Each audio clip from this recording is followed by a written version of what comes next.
Hello, welcome. In this short video, let us look at the following problem. When do we need a numerical method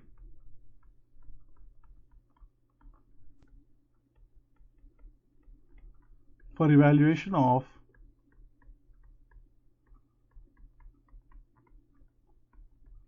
DTFT?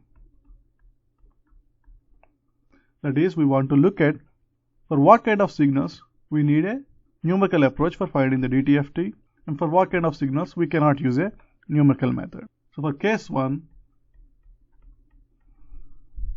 we are going to look at signals for which we cannot use a numerical method. That is, consider signals x of n of infinite duration.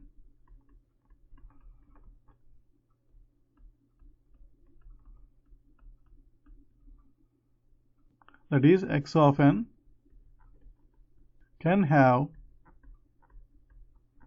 non-zero values for the interval n equal to, for the set n equal to say 0, 1, 2 up to infinity. So if x of n has a structure such that it has non-zero values for values from n equal to 0 to infinity, then that is, when x of n has non-zero values for the values of n from 0 to infinity, that is, n are all integers, then the DTFT x of e power j omega cannot be evaluated using numerical methods.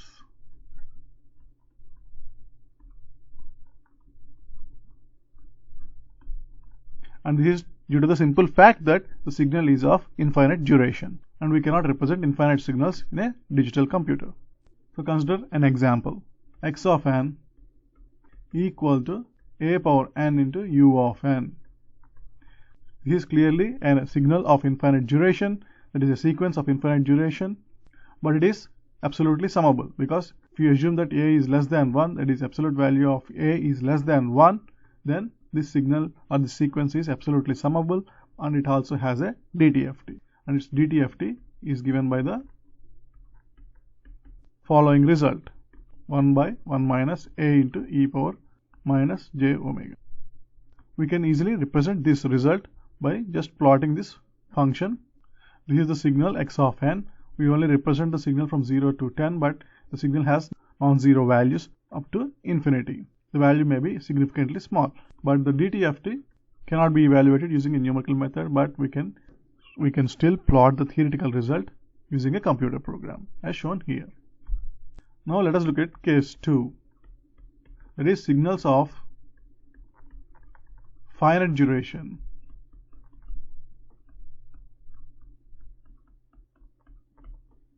For these kind of signals, we can use both the theoretical approach or the numerical approach to find the DTFT. For example, consider the following signal: x of n equal to a power n for values of n from 0 to 500.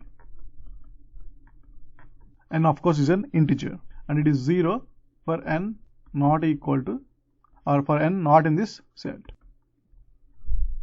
That is, for all values of n that are not in this set, it is 0.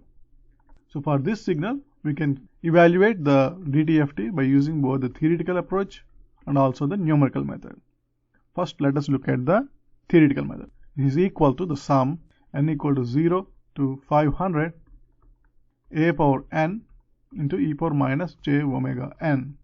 And this is basically a summation of a geometric series, which is equal to 1 minus a times e power minus j omega power 500 plus 1, which is 501, over 1 minus a times e power minus j omega. So this is the sum of a finite geometric series.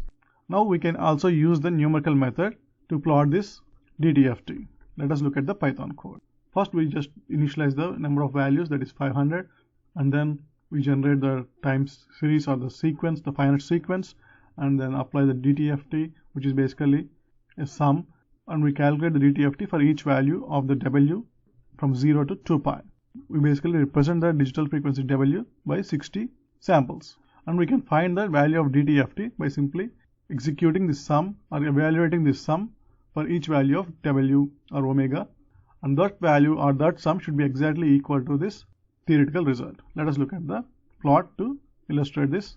We can clearly see that the blue circles or the blue dots are represent the theoretical DTFT, and the green curve or the green line represents the result from the numerical method, that is these finite sums. Thus, for signals of finite duration, we can calculate or evaluate the DTFT by using either the theoretical approach or the numerical method. In many cases, the theoretical approach may not have a closed form solution. In those cases, the numerical methods are very useful for finding the DTFT. Thus, to summarize, when the signal is of infinite duration, it is generally difficult to use the numerical method to find the DTFT. However, for signals of finite duration, it is possible to use a numerical method to evaluate the DTFT, especially when the theoretical result is not tractable. Thanks for watching.